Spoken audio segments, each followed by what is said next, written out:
وکی هر روز هر جس پیده و تا درنگی رینشتیا لسر کرسی که لقپان فقی جوتیار حاجی علی جاوری بکرکید کد داکو برهم فقی بتایبتی جیتری جیب کریتن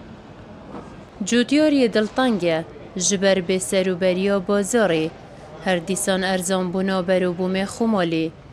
وکی حاجی گوتی که جوتیار پشمانی ورنجبریه بوینه چونکه دکل جانا گرمه دا او تعبا بری همی بر آفه داده چیتن بوه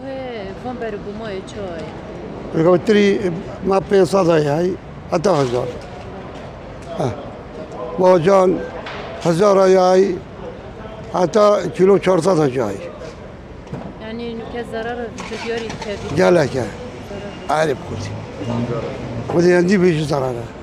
اما بگو بنده که حمالا 20 میلیون پتر باجان داین تو شی بونایت بو چی ضرر بید کبید دیوانه نوچه نه که نچه ما چلیک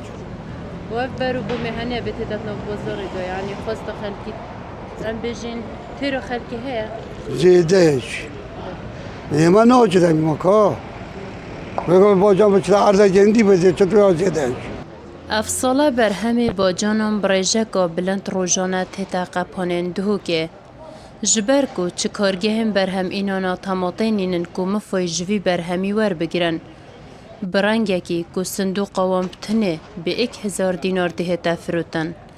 اوجی بویا صدم زیان مازن بجود یاران بکفن طماطم بشكل خرابة أو شيء جلست كذا قرية هني إنه بتعرض ولا شيء بشكل مصدر بينا خوشة أما ما كدي قيمتي باش هم يشترى وصالح يعني باش حفصله زي في تدخل برداين مثلا تدخل برداين يعني سام خلاص نشن أفضل دور باري ما نرجع فيه بجو هر منطقة كي نعي في زور اللي بس ندوسكيا برا فترة تريله برا يجور برا سيفله الناس فيك بجو ما هي دي يوم هم عرض الناس فيك سعر تواناجی باید تواناجی باشن تماطت نه بد با جان آسور او گلک ارزان سیکه دا جبر کو گلک آزوره